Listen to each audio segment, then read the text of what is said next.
Krishna, Hare Krishna, Krishna Krishna, Hare Hare, Hare Rama, Rama Rama, Hare Hare.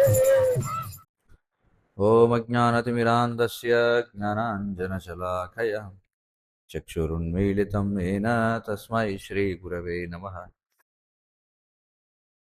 नमः ॐ विष्णुपादाय कृष्णप्रेष्ठाय भूतले श्रीमते भक्तिविकासस्वामिन्निति नामिने। नमः ॐ विष्णुपादाय कृष्णप्रेष्ठाय भूतले श्रीमते भक्तिवेदान्तस्वामिन्निति नामिने। नमस्ते सारस्वते देवे गौरवाणी प्रचारिणे निर्विशेष शून्यवादी पाश्चात्य देशतारिणे। जय श्री कृष्ण चैतन्य प्रभु नित्यानंद श्री अद्वैत गदाधर श्रीवासादि गौरभक्त वृंद। हरे कृष्णा कृष्ण कृष्ण हरे हरे, हरे राम राम राम हरे हरे। శ్రీ చైతన్య భాగవతం ఆదిలీల 7వ అధ్యాయం 122వ శ్లోకం. అధ్యాయం పేరు శ్రీ విశ్వరూపుని సన్యాసం. మనం పూర్వ తరగతిలో మనం చర్చించడం జరిగింది. విశ్వంభరుని యొక్క సోదరుడు ఎవరు? విశ్వరూపుడు, అంటే అగ్రజుడు విశ్వరూపుడు. అతడు ఇంటిని త్యజించి అతడు ఏం చేశాడు? సన్యాసాన్ని స్వీకరించాడు. ఎక్కడికి వెళ్ళాడు? పండరీపురానికి వెళ్ళడం జరిగింది.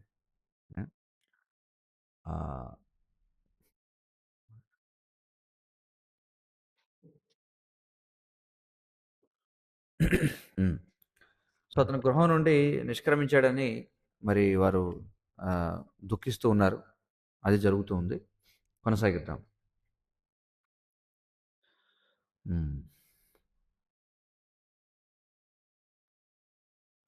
सची प्रति बोले जगन्नाथ मिश्र वर, ये हो पुत्र ना रहिबे సంసార భీతర. శ్రీ మిశ్ర సచీమాతితో అన్నాడు, ఏమనంటే ఈ పుత్రుడు కూడా ఇంట్లో ఉండడు అని చెప్పి అన్నదంట ఆవిడ. ఎవరన్నారు? శ్రీ మిశ్ర సచీదేవితో అన్నాడు, ఈ పుత్రుడు కూడా ఉండడు, నువ్వు వీడి గొప్ప లక్షణాలు ఉన్నాయని చెప్పి జ్యోతిష్కులు చెప్పారు, అంతా ఏదో నువ్వు బాగా బాగుంది అనుకుంటున్నావు, చూస్తూ ఉండి వీడు కూడా ఇంట్లో ఉండడు, వెళ్ళిపోతాడు వీడు కూడా అని చెప్పి అన్నాడు. ఎవరు? మిశ్రా. ఏ మత విశ్వరూప పడి సర్వశాస్త్ర జానిలా సంసార సత్య నహేతిల మాత్ర. శ్రీ విశ్వరూపుడు సకల శాస్త్రాలను అధ్యయనం చేశాడు, అలాగే ఈ ప్రపంచం యొక్క తాత్కాలిక స్వభావం గురించి అర్థం చేసుకున్నాడు. సర్వశాస్త్ర మర్మ జాని విశ్వరూప ధీర, అనిత్య సంసార హైతే హైలా బాహిర. శాస్త్రముల యొక్క సారాన్ని అధ్యయనం చేసిన తర్వాత బుద్ధిమంతుడైనటువంటి విశ్వరూపుడు ఈ చంచలమైనటువంటి, అంటే ఈ చపలమైనటువంటి భౌతిక జీవితాన్ని విడిచిపెట్టాడు. ఏహో యది సర్వశాస్త్రే హైబే జ్ఞానవాన్, చాడియా సంసార సుఖ కరిబే పాయన, చాడియా సంసార సుఖ కరిబే పయాన. మరి ఈ అబ్బాయి కూడా శాస్త్రాలలో జ్ఞానవంతుడైతే అప్పుడు ఇతడు కూడా భౌతికమైనటువంటి సుఖాన్ని త్యజించి ఇతడు కూడా ప్రయాణం సాగిస్తాడు. ఇక్కడ పయాన అంటే ఏంటంటే ప్రయాణము అని చెప్పి అర్థం, అంటే వెళ్ళడం అని.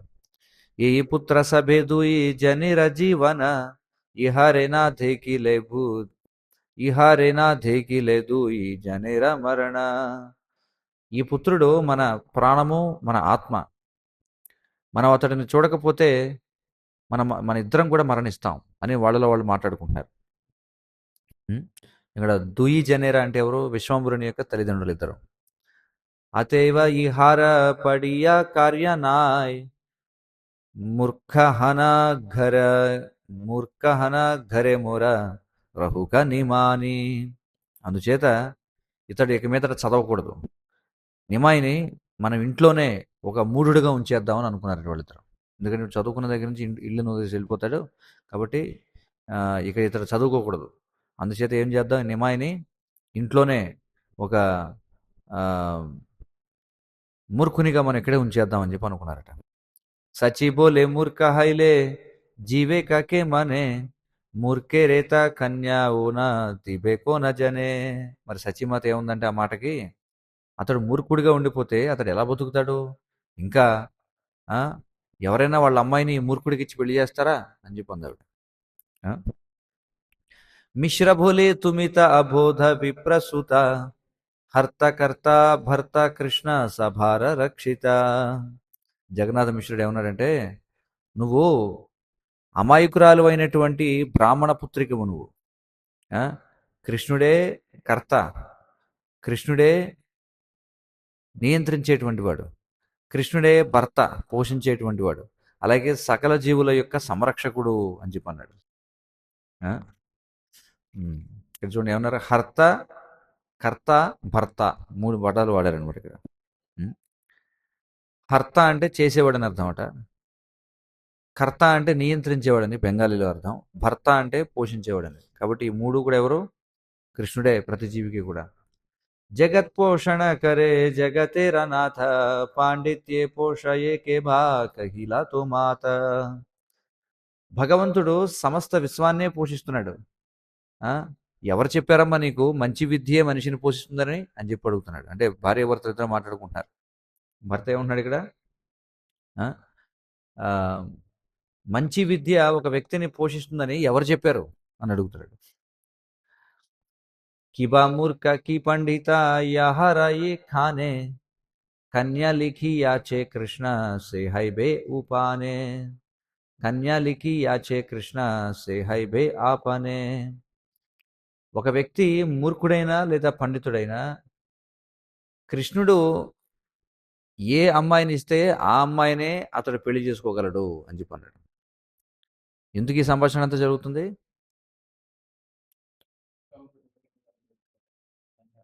లేదు, ఇక్కడ చర్చ ఏమిటి?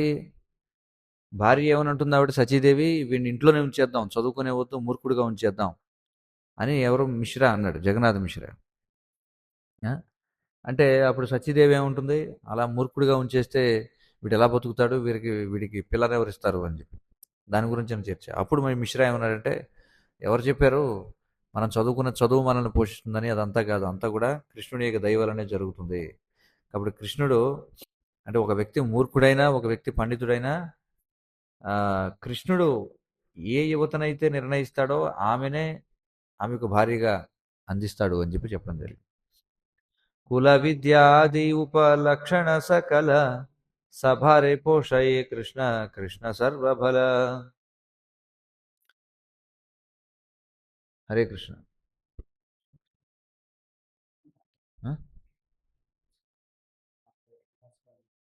Okay. Education, birth and other qualities are only superficial. Krishna alone is the maintainer and strength of all. విద్య, జన్మ మరియు ఇతర లక్షణాలు ఇవి ఊరికే పైపైన ఉండేటువంటివి. కృష్ణుడే అందరినీ పోషించేటువంటి వాడు, అందరికీ బలాన్ని ఇచ్చేటువంటి వాడు ఇక్కడ చెప్తున్నారు చూడండి. ఆ? ఇవన్నీ ఏంటట ఉపలక్షణాలట. ఉపలక్షణాలు అంటే ఏమిటి? అంటే ఊరికే పైపైన కనిపించేవి ఇవన్నీ. ఏవి? విద్య, జన్మ, ఇతర లక్షణాలన్నీ. కృష్ణుడే వాస్తవంగా పోషించేటువంటి వాడు, కృష్ణుడే సర్వులకు బలాన్ని ఇచ్చేవాడు. చూడండి, చాలా ముఖ్యమైనటువంటి విషయాలు. ఉమ్, ఉమ్.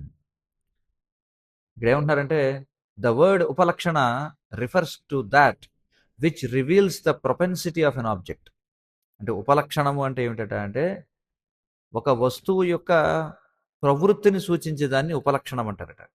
Not the primary propensity of the object but rather the secondary quality. చూడండి, ఇది ప్రాథమికమైనటువంటి ప్రవృత్తి కాదు, ఇది రెండవ ప్రవృత్తి, దాన్ని ఉపలక్షణము అని చెప్పి అంటారు. ఆ? కాబట్టి ఇక్కడ ఏమంటున్నారంటే ఆ, జన్మ, విద్య, అలాగే ఇతర లక్షణాలన్నీ కూడా ఇవన్నీ కూడా ఉపలక్షణాలే, అసలైనవి అవి కావు. ఆ? ఎందుకంటే కృష్ణుడే అందరినీ పోషించేవాడు, కృష్ణుడే అందరికీ బలాన్ని ఇచ్చేవాడు అని చెప్పి అంటున్నారు. సాక్షాతే ఏకేనే నాధిక ఆ మాత పడియావో అమర గరేకేన నాహి భాత. This can be directly seen in my life. Although I am educated, I am nevertheless poor. Jagannath Mishra is speaking with Sachi, Mother Sachi, regarding Vishwambara's education. Okay, so that is the theme which is going on here. కాబట్టి ఇక్కడ జగన్నాథ్ మిశ్రా ఏమంటున్నాడంటే, నా జీవితంలోనే దీనికి దీనికి ఏమంటారు దాన్ని, మనం ఏమంటాం, దీనికి ఒక తార్కాణం, నేనే దీనికి ఉదాహరణ, నా జీవితమే దీనికి తార్కాణం. నేను చాలా విద్యావంతుణ్ణి, కానీ నేను పేదవాడిగా ఉండిపోయాను అని చెప్పుకుంటున్నాడు. బాలమతే వర్ణ ఉచ్చారితియో ఏ నారే సహస్ర పండిత గియా ధేకా తార ద్వారే. Someone else may be unable to properly recite the alphabet, yet he may have thousands of scholars at his doorstep. చూడండి, ఒక వ్యక్తి సక్రమంగా ఒక్క అక్షరం కూడా పలకలేకపోవచ్చు, అయినా కూడా వేలాది మంది పండితులు అలాంటి వాడి గుమ్మం దగ్గర వేచి చూస్తూ ఉంటారట. అలా జరుగుతుంటుందని చెప్పి అంటున్నారు. అతైవ విద్య ఆది నాకరే పోషణ కృష్ణ శేష భార కరే పోషణ పాలన. Therefore, qualities like good education cannot maintain one. It is Krishna alone who nourishes and maintains everyone. అందుచేత మంచి విద్య ఉండడం వల్ల వ్యక్తి పోషింపబడడు. ప్రతి ఒక్కరిని పోషించేది, ప్రతి ఒక్కరిని పాలించేది ఎవరు? వాస్తవానికి కృష్ణుడే. చూడండి, ఇవన్నీ కూడా చాలా ముఖ్యమైనటువంటి శ్లోకాలు ఇవన్నీ. ఊరికే మంచి విద్య ఉంటే, ఎందుకంటే ఈ రోజుల్లో అందరూ అదే కదా అనుకుంటారు, మంచి విద్య కాదు. వాస్తవానికి ప్రతి ఒక్కరిని కూడా పోషణ పాలన రెండు చూసేది ఎవరు అంటే కృష్ణుడే. చూడండి, అనాయాసేన మరణం వినా ధైన్యేన జీవనం అనారాధిత గోవింద చరణస్య కథం భవేత్. ఇది చక్కటి శ్లోకం, ఇది చాలా ప్రసిద్ధమైనటువంటి శ్లోకం. అనాయాసేన మరణం వినా ధైన్యేన జీవనం అనారాధిత గోవింద చరణస్య కథం భవేత్ అన్నారు. ఏంటంటే చూడండి, ఎవరైతే ఎన్నడూ కూడా గోవిందుని యొక్క పాదపద్మాలను అర్చించలేదో అతడికి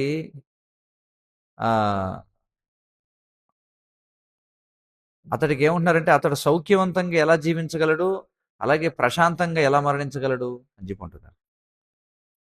అంటే గోవిందుని యొక్క పాదపద్మాలని పూజించిన వాడు ఎవడైనా సరే వాడు సౌఖ్యంగా జీవించలేడు, అలాగే వాడు ప్రశాంతంగా మరణించలేడు అని చెప్పుకుంటున్నారు.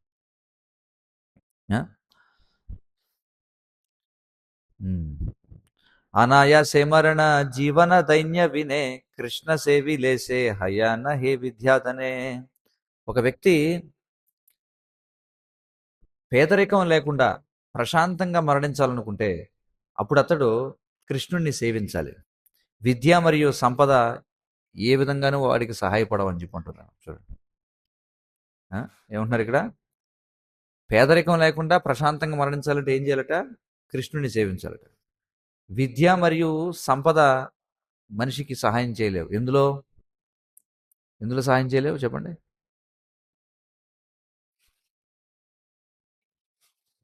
అర్థవుతుందా? విద్య మరియు సంపద ఎందులో సహాయం చేయలేవు మనిషికి? పేదరికంలో లేకుండా ఉండడానికి, ప్రశాంతంగా మరణించడానికి విద్య సంపద పనిచేయవట. ఇప్పుడు అందరూ అనుకుంటుంది ఏమిటి సమాజంలో? అందరూ ఏమనుకుంటున్నారు? విద్య ఉండాలి, సంపద ఉండాలి, ఉంటే మనం ప్రశాంతంగా జీవించవచ్చు, ప్రశాంతంగా మరణించవచ్చు, అన్ని సౌఖ్యాలు ఉంటాయి అనుకుంటున్నారు. కానీ కాదు. ఏం కావాలి? కృష్ణుణ్ణి సేవించాలి. అది ఇక్కడ కావాల్సింది. కృష్ణ కృపా వినే నహే దుఃఖేర మోచన థాకిలావా విద్యాకుల కోటి కోటి ధన. వ్యక్తి యొక్క దుఃఖం అనేది కృష్ణుని యొక్క కృప లేకుండా ఎప్పుడు కూడా అది శమింపబడదని చెప్పి అంటున్నారు. చూడండి, కృష్ణుని యొక్క కృప లేకుండా దుఃఖం అనేది ఎప్పుడు కూడా తొలగిపోదు. ఒక వ్యక్తి ఉన్నత విద్యను పొంది ఉండొచ్చు, మంచి జన్మని పొంది ఉండొచ్చు, గొప్ప సంపదను పొంది ఉండొచ్చు, కానీ కృష్ణుని కృప లేకుండా దుఃఖం అనేది ఎప్పుడు కూడా తొలగిపోదు అని చెప్పుకుంటున్నారు. అంటే ఎంత ఉన్నత విద్య ఉన్నా, ఎంత గొప్ప కుటుంబంలో జన్మించినా, గొప్ప సంపదలు ఉన్నా సరే కృష్ణుని కృప లేకపోతే వాడి దుఃఖం అనేది శమింపబడదు అని చెప్పుకుంటున్నారు. यार गृहे आचये उत्तम उपभोग తారే కృష్ణ దియా చేన కోన మహారోగా. ఉమ్.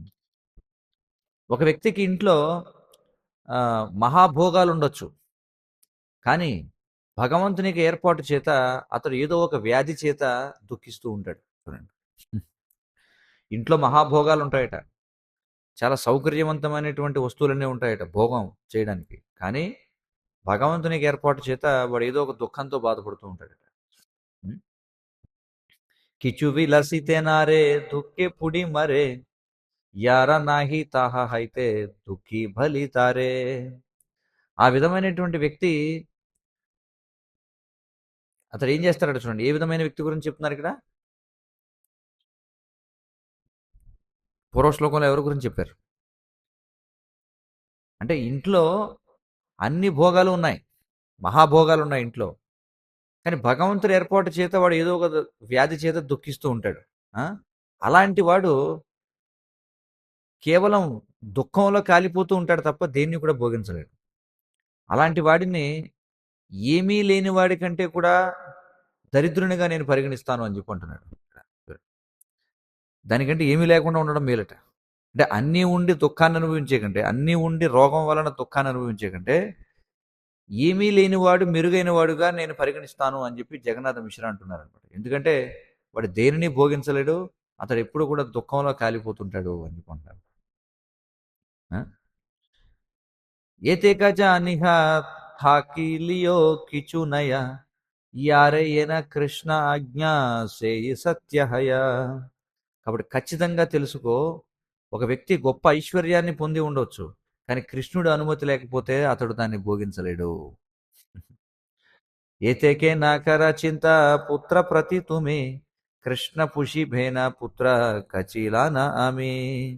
అందుచేత నీ పుత్రుడు గురించి దిగులు చెందకు, నేను నీకు భరోసా ఇస్తున్నాను, కృష్ణుడే అతడిని పాలిస్తాడు, నువ్వేం కంగారు పడకు. కృష్ణుడు పోషిస్తాడు, కంగారు పడకు, నీ పుత్రుడు గురించి నువ్వే దిగులు చెందొద్దు అని చెప్పంటున్నా. యావత్ శరీరే ప్రాణ ఆచయే అమర తావత్ తిలేకే దుఃఖ నాహిక ఉహార.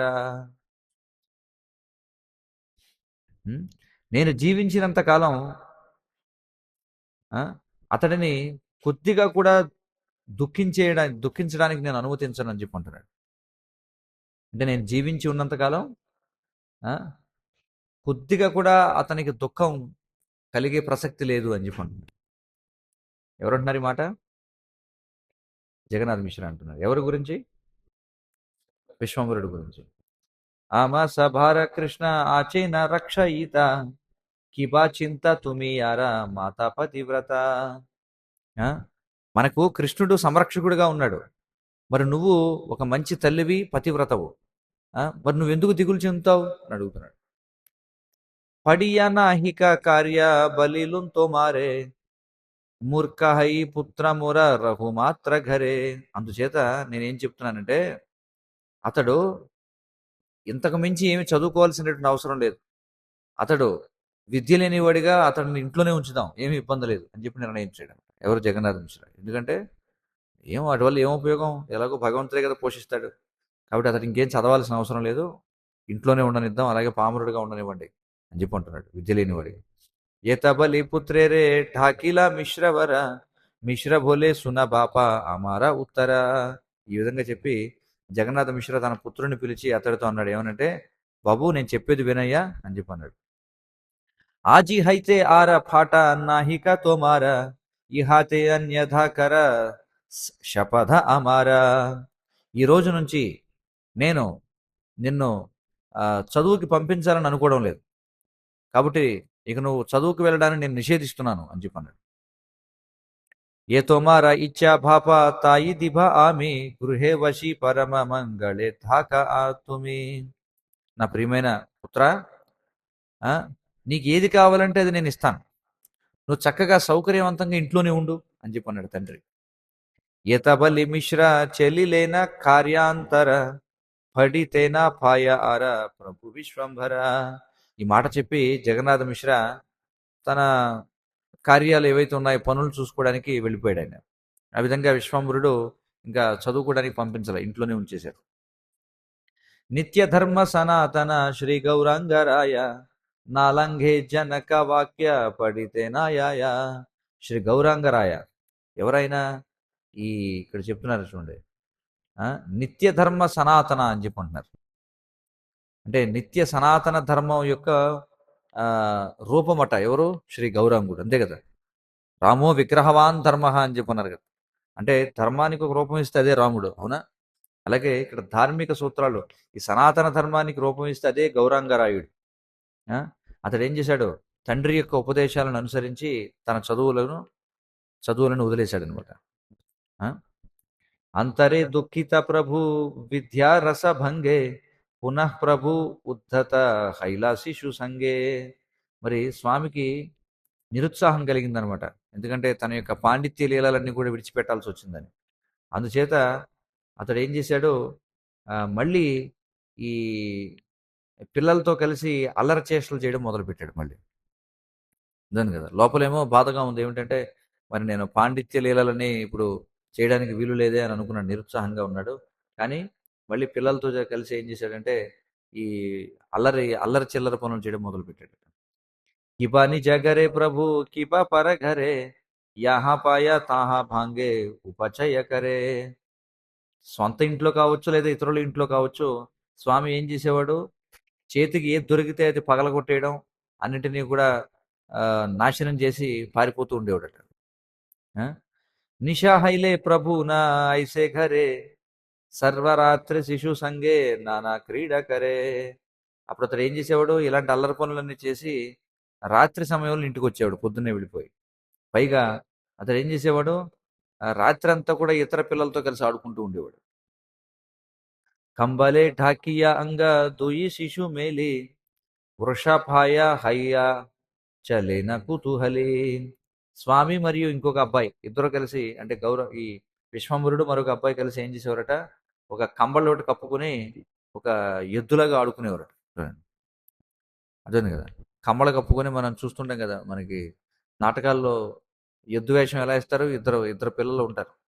ఒకడేమో ముందు తలకాయ బయట పెట్టి ఎదరకాళ్ళ మీద అలా కూర్చుంటాడు, ఇంకొకటి వెనకాల కాళ్ళు అలా ఇద్దరు పిల్లలు కలిసి కమ్మలు కప్పేసుకొని వాళ్ళు యుద్ధాట ఆడుతున్నారట. సరే, వృషప్రాయ చలేన కుతూహలి అని చెప్పి అంటారు. వాళ్ళు యుద్ధాట ఆడుకుంటున్నారట.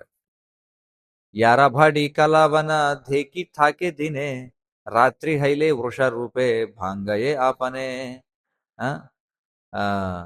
వాళ్ళు ఒకవేళ పగటి సమయంలో ఎవరింట్లో అయినా సరే అరటి చెట్లు చూశారనుకోండి, రాత్రి సమయంలో ఏం చేసేవారట? విశ్వంభరుడు ఆయన స్నేహితుడు ఇద్దరు కూడా ఎద్దు వేషం వేసుకొని వెళ్ళి అరటి చెట్లు నాశనం చేసేవారట.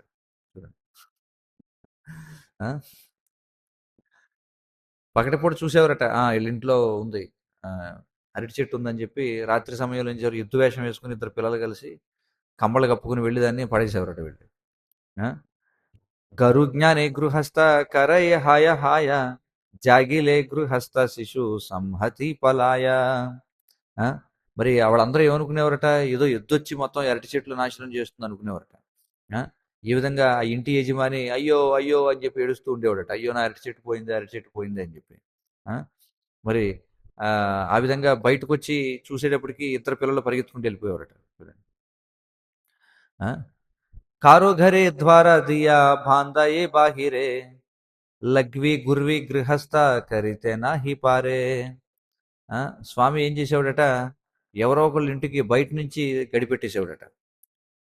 మరి ఆ గృహస్థుడు ఏం చేసేవాడు? మలమూత్రాలు విసర్జిద్దామని బయటకు వచ్చేటప్పటికి తలుపు బయట గడిసేసి ఉండేదట. చూడండి, బయటికి రాలేకపోయేవాడు, ఎందుకంటే బయట గడిపెట్టేశారు. చూడండి,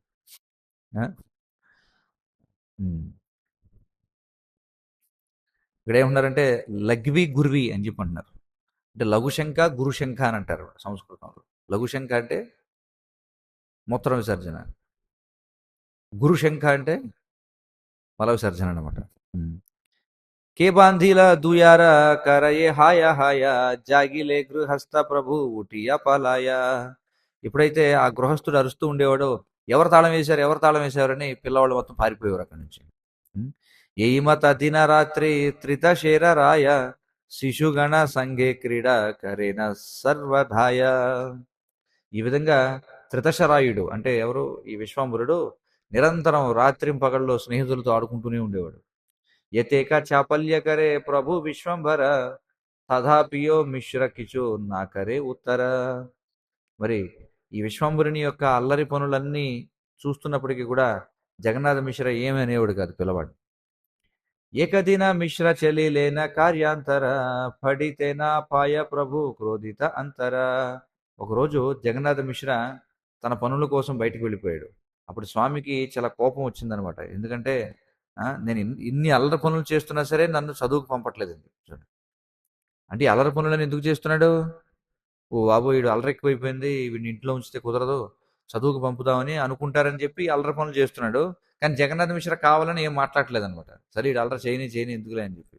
అందుకే నేను కోపం వచ్చింది అనమాట. నేను ఎన్ని అల్లరి చిల్లర పనులు చేసినా నేను పట్టించుకోవట్లేదేంటి, నన్ను చదువుకోవడానికి పంపించట్లేదేంటి, వ్యతిరేకం అవుతుంది చూడండి.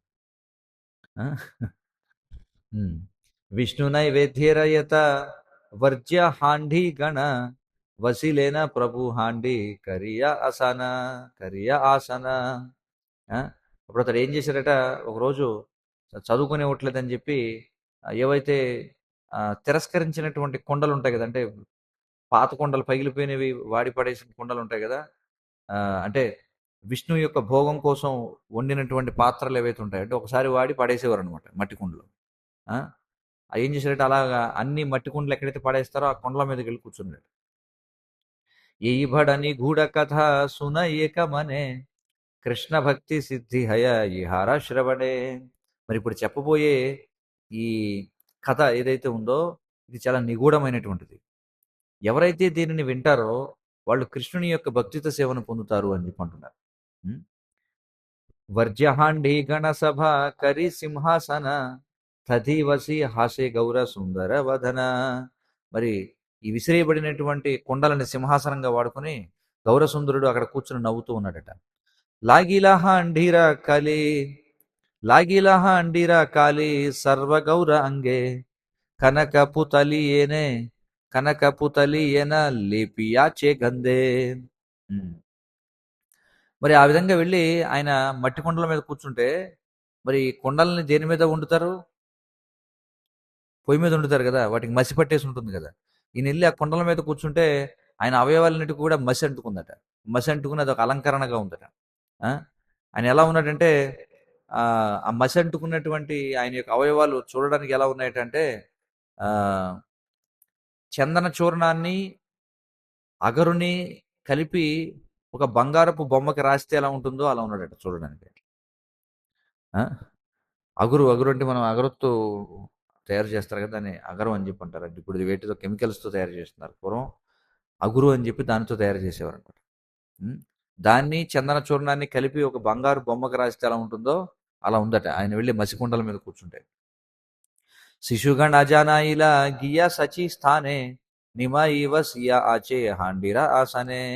మరి ఆయన స్నేహితులు వెళ్ళి సచీమాతకు చెప్పారు, ఇగో నిమాయి వెళ్ళి విసిరేసిన కొండల మీద కూర్చున్నాడని. మాయే ఆసి దేఖియా కరేనా హాయా హాయా ఏ స్థానేతే బాప వసి భారే నా యుయాయా. ఎప్పుడైతే సచీమాత వెళ్ళి అక్కడ నిమాయి ఆ పరిస్థితిలో ఉండడం చూసిందో ఆమె, అయ్యో అయ్యో నా పుత్రుడా, ఇది సరైనటువంటి ప్రదేశం కాదు కూర్చోడానికి, ఇక్కడ కూర్చున్నా వింటరా నువ్వు అని చెప్పి ఆవిడ అరవడం మొదలుపెట్టి.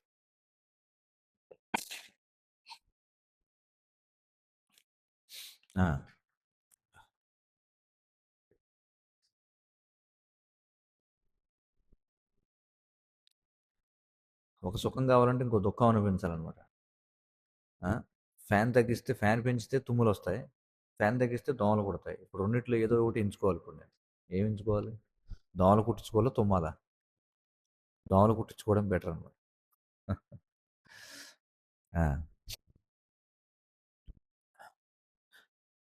వర్జహాండి సభ పరశిలే స్నాన ఏతధినే తోమారా ఏ నా జన్మిలే జ్ఞాన.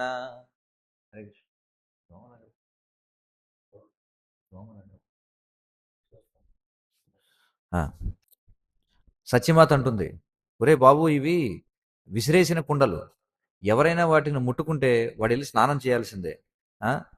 నీకు ఇప్పటివరకు ఈ విషయం తెలీదా? నీకు ఇంకా అర్థం కాలేదా ఆ విషయం? నువ్వు వెళ్ళి విసిరేసిన కుండల మీద కూర్చుంటావేంటి? స్నానం చేయాలి కదా, మలినం అయిపోయావు నువ్వు అని చెప్పుకుంటారు. ఆ! ప్రభు భోలే తోరా మోరే నాదిష్ పఢితే భద్రాభద్ర మూర్ఖ విప్రే జానిబే కేమతే. స్వామి ఏమన్నాడంటే, మీరు నన్ను చదువుకోవడానికి పంపట్లేదు కదా, మరి నాకు మంచి చెడుకు మధ్య తేడా ఎలా తెలుస్తుంది, మూర్ఖుడికి బ్రాహ్మణుడికి తేడా ఎలా తెలుస్తుంది నాకు, మీరు నన్ను చదివించట్లేదు కదా అని అడిగాడు. ఆ? భద్రాభద్ర అంటే ఆ, శుద్ధమైన దానికి అశుద్ధమైన దానికి తేడా ఎలా తెలుస్తుంది నాకు అని చెప్పి అడిగాడు. మూర్ఖ ఆమె నా జానియే బాల మంద స్థాన సర్వత్ర అమార ఏక అద్వితీయ జ్ఞాన. నేను ఒక మూర్ఖుణ్ణి. ఆ? నాకు ఏది మంచి ప్రదేశమో ఏది చెడ్డ ప్రదేశమో నాకు తెలియదు. అందుచేత నాకు అన్ని ప్రదేశాలు ఒకటే అనుకుంటాను నేను అని చెప్పి అంటున్నాడు. ఏతబలి హాసే వర్జ్య హాండీర ఆసనే దత్తాత్రేయ భావ ప్రభు హైలార్థకనే. ఈ విధంగా చెప్పి స్వామి ఏం చేశాడు, తన ఆసనంలోనే నవ్వుతూ ఉన్నాడనమాట ఈ కొండల మీద కూర్చొని. ఆ విధంగా ఆయన ఏం చేశారట, అప్పుడు దత్తాత్రేయుని యొక్క భావాన్ని పొందారట. దత్తాత్రేయుడు ఎవరు? పరమసత్యం తెలిసిన వారిలో అత్యున్నతమైనటువంటి వాడు దత్తాత్రేయుడు. అప్పుడు ఆయన దత్తాత్రేయ ఆవేశాన్ని పొందారట ఆ కొండల మీద కూర్చొని. ఉం? ఆ, ఉం. దత్తాత్రేయుడి గురించి మనకి శ్రీమద్ భాగవతం 2వ స్కందం 7వ అధ్యాయం 4వ శ్లోకంలో చెప్పబడింది అనమాట. దత్తాత్రేయుడి గురించి. తర్వాత माये बोले तुम्ही ये वसीला मंद स्थाने ఏబే తుమి పవిత్రవా హైబాకే మనే. సచిదేవి అడిగింది, నువ్వు అపవిత్రమైన ప్రదేశంలో కూర్చున్నావు, మరి నిన్ను నువ్వు ఎలా పవిత్రం చేసుకుంటావు ఇప్పుడు అని అడిగి. ప్రభు భోలే మాత తుమి బడ శిశుమతి అపవిత్ర స్థానే కబు మోరన హే స్థితి. మరి స్వామి ఎవరిని బదులిచ్చాడంటే, అమ్మా నువ్వు చిన్నపిల్లలాగా మాట్లాడుతున్నావు, నేను ఎప్పుడూ కూడా అసలు అపవిత్రమైన ప్రదేశంలో కూర్చొనే లేదు అని చెప్పి అన్నాడు. ఆ? తర్వాత ఏమన్నారు, యథామూర స్థితి సే సర్వ పుణ్యస్థాన గంగా ఆది సర్వతీర్థ తహిన్ అధిష్టాన. నేను ఎక్కడున్నా సరే ఆ ప్రదేశం అత్యంత పవిత్రంగా మారుతుంది. ఆ? గంగా మరియు ఇతర తీర్థాలన్నీ కూడా ఆ ప్రదేశంలోనే ఉంటాయి. చూడండి, నేను ఏ ప్రదేశంలో ఉంటే అక్కడే గంగా ఉంటుంది, అక్కడే అన్ని తీర్థాలు ఉంటాయి. అది అత్యంత పవిత్రమైన ప్రదేశంగా మారుతుంది. అమర సే కల్పనిక శుచి వా అశుచి స్రష్టారకి దోష ఆచే మనే భావ భుజి. పవిత్రత అపవిత్రత అనేవి కేవలం మానసిక కల్పనలు ఇవి, దయచేసి నువ్వు పరిగణించు. ఆ? సృష్టి అంటే సృష్టికర్త తప్పే ఉంది ఇందులో అని చెప్పి అంటున్నాడు. సృష్టికర్త తప్పేం లేదు, ఆయన కావాలని పవిత్రం అపవిత్ర ప్రదేశాలు ఏమీ సృష్టించలేదు. ఇవన్నీ కూడా పవిత్రత అపవిత్రత అనేది ఇదంతా కూడా మానసిక సృష్టి అని చెప్పి అంటున్నాడు. ఉం? ఉం. లోకవేదమతే యది అశుద్ధ వాహయ ఆమి పరాశైలోకి అశుద్ధతరాయ. ఆ, ఒకవేళ వేదముల చేత ఏదైనా అపవిత్రంగా పరిగణించబడినా, లేదా సాధారణ జనులు దేనినైనా సరే అపవిత్రంగా పరిగణించినా, ఆ, నేను ముట్టుకున్న తర్వాత ఇంకా అది అపవిత్రంగా ఉంటుందా అని అడుగుతున్నాడు. చూడండి, సరే పోనీ, జనము అలాగే వేదాలు కూడా అది అపవిత్రం అని చెప్పారు, కానీ నేను ముట్టుకున్నా కూడా నేను స్పృశించిన తర్వాత అది ఇంకా అపవిత్రంగా ఉంటుందా అని అడుగుతున్నాడు. ఉం? ఏ సభ అండితే మూలే నాహిక దూషణ తుమి యాతే విష్ణు లగి కరిలా రంధన. ఇంకా చెప్పాలంటే ఈ కుండలు అసలు ఏ విధంగా అపవిత్రం కావు, ఎందుకంటే నువ్వు వాటిని దేనికోసం వాడావు, విష్ణువు కోసం వండడం కోసం వాడావు కదా నువ్వు, మరి ఎలా అపవిత్రం అవుతాయి అని చెప్పి అంటున్నాడు. విష్ణుర రంధన స్థాళీ కభు దుష్టనయ సేహాండి పరశయార స్థాన శుద్ధహయ.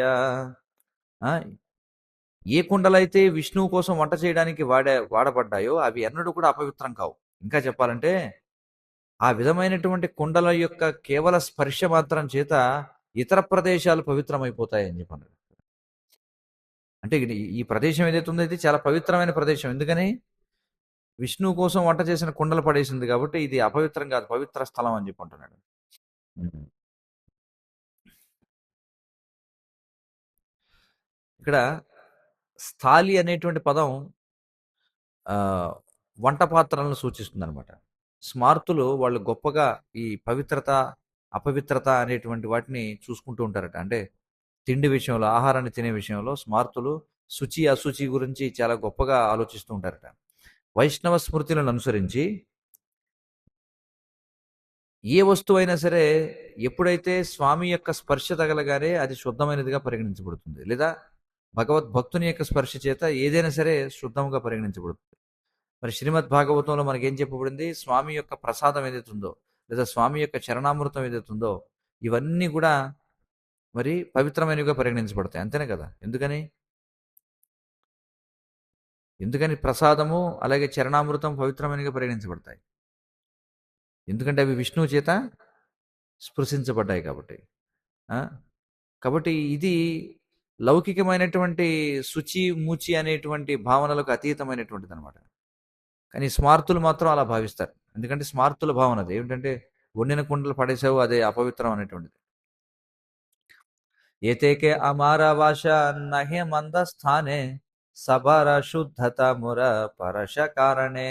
అందుచేత నేను ఎన్నడూ కూడా అపవిత్ర ప్రదేశంలో ఉండను అసలు. ఎప్పుడైతే నా నా స్పర్శ తగిలిన వెంటనే ప్రతిదీ కూడా పవిత్రం అయిపోతుంది అని చెప్పి అంటున్నాడు. ఉం? బాల్య భావే సర్వతత్వ కహి ప్రభు హాసే తథాపి నా భుజే కేహ తాన మాయా వశే. మరి స్వామి ఒక సాధారణమైనటువంటి బాలుని యొక్క భావంలో ఆ, ఈ విధంగా పరమసత్యం గురించి మాట్లాడుతూ నవ్వుతూ ఉన్నాడు. అయినా సరే ఎవరు కూడా అతన్ని గుర్తించలేకపోయారు అతడు భగవంతుడనే విషయం. ఎందుకంటే ఆయన యొక్క మాయాశక్తి కారణం చేత, మాయాశక్తి ప్రభావం చేత. సభే సేన శునే శిశుర వచన స్నాన ఆశీకర సచి బోలేన థకన. ప్రతి ఒక్కరు కూడా పిల్లవాడు మాట్లాడింది విని నవ్వడం మొదలు పెట్టారట. ఇప్పుడు సచీమాత ఏముందంటే సర్లే మాట్లాడింది చాలే కానీ వచ్చి స్నానం చేయి అందట. నా సేనా ప్రభు షేయి ఖానే వసి ఆచే సచి భోలే ఝాటా ఆయా భాపా జానే ఫాచే. కానీ స్వామి ఏమన్నాడంటే నేను కదలను ఇక్కడే ఉంటాను నేను అని చెప్పాను. కాబట్టి సత్యమాత మళ్ళీ ఏముందంటే త్వరగా రా, ఎందుకంటే నీ తండ్రికి తెలుస్తుంది నువ్వు చేసే పనులు, ఆయన ఇంటికి వస్తాడు, ఆయన రాకముందే రా నువ్వు అని చెప్పన్నాడు. ప్రభు బోలే యధి మోరే నాదే పడితే తబే ముని నాహి ఆనా కహిలోంతో మాతే. ఇప్పుడు స్వామి ఏమని బదులిచ్చాడంటే నేను మీకు చెప్తున్నాను, మీరు నన్ను చదువుకోవడానికి పంపకపోతే నేను ఇక్కడి నుంచి కదలను అని చెప్పన్నాడు. సబే ఈ బర్త్సేన ఠాకూరే రాజ్యాన నీరా సబే భోలే కేనే నాహి దేహ పడి భారే. అక్కడ ఉన్నటువంటి ప్రతి ఒక్కరూ కూడా వెంటనే ఏం చేశారంటే సత్యమాతను తిట్టడం మొదలు పెట్టారట. ఏమిటి అతను చదువుకోవడానికి పంపట్లేదా మీరు? ఎందుకు పంపట్లేదు మీరు అతను చదువుకోవడానికి అని చెప్పి అడగడం మొదలు పెట్టారు అందరూ. యత్నకరీకేహ నిజ బాలక పడాయ కథా భాగ్యే ఆపనే పడితే శిశుచాయ. కొంతమంది తమ పిల్లల్ని చదివించడానికి ఎంతో కష్టపడుతుంటారు. ఆ ఆ, ఎందుకంటే పిల్లవాడు చదువుకోవాలని అనుకోవడం అది చాలా గొప్ప మంగళకరమైనటువంటిది కదా అని చెప్పి అందరూ కూడా మళ్ళీ సచీమాతకి చెప్పడం మొదలు పెట్టారు. కోన్ శత్రు హేనా బుద్ధి ధీలా వాతో మారే ఘరే మూర్ఖ కరే పుత్ర రాఖీ భారే తారే. అసలు నీకు ఏ శత్రువు ఇచ్చాడు నీకు ఆలోచన? పిల్లవాడిని ఇంట్లోనే పెట్టుకో, చదువు పంపొద్దని చెప్పి ఎవరమ్మా నీకు చెప్పింది అని చెప్పి తిట్టడం మొదలు పెట్టారు. ఇహాతే శిశుర దోష తిలార్థేక నాయ్ సభే ఈ బోలేనా బాప ఐసాని మాని. అసలు ఈ పిల్లవాడు తప్పు ఏమీ లేదు అని చెప్పి అంటున్నారు వాళ్ళందరూ కూడా. ఇప్పుడు ఏం చేశారు, పిల్లవాడిని వెనకేసుకురావడం మొదలు పెట్టారు. అప్పుడు వెంటనే నిమాయ్ ఏమన్నాడంటే అప్పుడు వెంటనే వాళ్ళందరూ ఏమన్నారంటే రా నిమాయ్ రా అని చెప్పి అందరూ పిలిచారట. పిల్లవాడు తప్పేం లేదు, అనవసరంగా పిల్లవాడిని మీరు బాధిస్తున్నారు, ఇలాగా రావయ్యా నిమాయ్ రా, బయటికి రా ఇక్కడి నుంచి అని చెప్పన్నారు.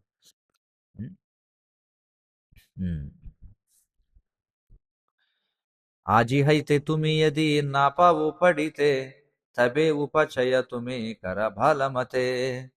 ఒకవేళ ఈ రోజు నుంచి నిన్ను చదువుకోవడానికి తిరిగి వెళ్ళనివ్వకపోతే అప్పుడు నువ్వు నీ యొక్క వినాశనాన్ని కొనసాగించవచ్చు అని చెప్పి అందరూ చెప్పారట అక్కడ ఉన్న వాళ్ళంతా. వీడు అల్లరి చేయడంలో తప్పు లేదు, వీడిని చదువుకోవడానికి ఈ రోజు నుంచి మీరు పంపకపోతే వాడు ఏమి నాశనం చేసినా సరే తప్పు లేదని చెప్పి అన్నారు.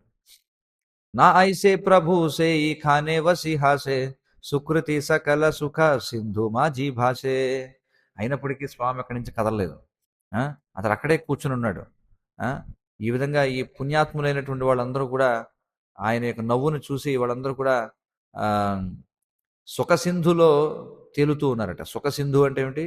సుఖ సముద్రంలో తేలితే ఆడుతూ ఉన్నారు. ఆ విధంగా చూసి ఆపనే దరియా శిశు అనిల జనని హాసే గౌర చంద్రయేణ ఇంద్ర నీలమణి. అప్పుడు సచీదేవి ఏం చేసిందట, ఇలా లాభం లేదని చెప్పి చేయి పట్టుకుని పిల్లవాడిని బయటికి లాగిందట. అప్పుడు గౌరచంద్రుడు ఒక ఇంద్రనీలమణిలాగా నవ్వుతూ ఉన్నాడట. హ్మ్. హ్మ్. ఆ!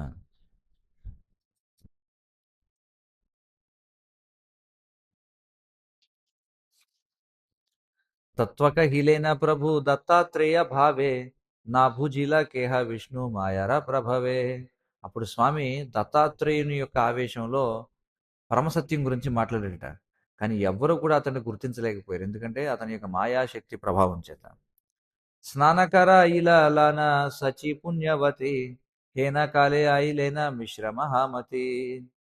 మరి పుణ్యాత్మురాలైనటువంటి సచీమాత అప్పుడు నిమాయిని ఏం చేసిందట, గంగ దగ్గరికి తీసుకెళ్ళిందట. తీసుకెళ్ళి అప్పుడు పిల్లవాడితో పాటుగా ఆమె కూడా స్నానం చేసింది. ఆ సమయంలో మహామతి అయినటువంటి జగన్నాథ మిశ్ర ఆ ప్రదేశానికి వచ్చాడు. మిశ్రస్థానే సచీ సభ కహిలేన కథ పడితేన పాయ పుత్ర మనే భావే వ్యథ. అప్పుడు సచి అక్కడ జరిగిందంతా కూడా వివరించింది మిశ్రాకి. అప్పుడు ఆమె ఏముందంటే, ఆ, మన పుత్రుడు మనం వాడిని చదువుకోవడానికి అంగీకరించడం లేదని ఈ విధంగా వాడు వ్యతకి గురవుతున్నాడు, అంటే వాడు బాధపడుతున్నాడు అని చెప్పి చెప్పింది. సభయి బోలైన మిశ్రా తుమి తావు దారా కార కథాయ పుత్రే నాహి దేహ పడి భారా. ఆ! అప్పుడు ఇతరులు కూడా చెప్పడం మొదలుపెట్టారు అక్కడ ఉన్నవాళ్ళు. "ఏమయ్యా మిశ్రా, నువ్వు చాలా ఉదారమైనటువంటి వాడివి కదా! అసలు అతడిని చదువు ఆపమని చెప్పి నీకెవరయ్యా ప్రోత్సాహం ఇచ్చింది?" అని చెప్పి అడుగుతున్నారు. ఆ! "ఏ కరిబే కృష్ణ చంద్ర సేయి సత్య హయే చింత పరిహరి దేహ పడితే నిర్భయే." ఏదైతే కృష్ణుడు కోరుకుంటాడో అది ఖచ్చితంగా జరిగి తీరుతుంది. అందుచేత నీ ఆందోళన వదిలిపెట్టు. వదిలిపెట్టి నిర్భయంగా అతడిని చదువుకోవడానికి పంపించు అని చెప్పి అన్నారు అందరూ కూడా. भाग्य से भाला का चाहे आपने పడితే భాల దినే యజ్ఞ సూత్ర దేహ భాలమతే. నువ్వు చాలా అదృష్టవంతుడివి. నీ పుత్రుడు చదువుకోవాలని అనుకుంటున్నాడు. ఆ! అందుచేత నువ్వు అతనికి ఉపనయనం చేయడానికి ఏర్పాట్లు చెయ్యి. ఒక మంగళప్రదమైన రోజును చూసుకొని అని చెప్పంటారు. ఎందుకంటే సాధారణంగా ఏ పిల్లవాడు కూడా చదువుకోవాలని అనుకోడు వాడిగా. కానీ నీ పుత్రుడు చదువుకోవాలని అనుకుంటే నువ్వు ఎందుకు పంపించవు నువ్వు? కాబట్టి వెంటనే వాడికి ఉపనయన సంస్కారం చేయించడానికి ఏర్పాట్లు చేయి మంచి రోజు చూసి అని చెప్పంటున్నాడు. హ్మ్. కాబట్టి యజ్ఞ సూత్రం అంటే ఏమిటి ఇక్కడ అర్థం? ఆహ్, ఈ 3 ఏమంటాం దాన్ని? ఈ 3 దారాలు ఏవైతే ఉంటాయో, 3 దారపు పోగులు ఏవైతే ఉంటాయో, అంటే ఈ యజ్ఞోపవీత సంస్కారం సమయంలో పొందేటువంటి వాటిని యజ్ఞ సూత్రం అని చెప్పి అంటారు. ఆ! మరి యజ్ఞ సూత్రాన్ని దేనికోసం స్వీకరించాలంటే, శాస్త్రాధ్యయనం చేయడానికి ఇది ఆరంభము అనే దానికి సూచన అన్నమాట.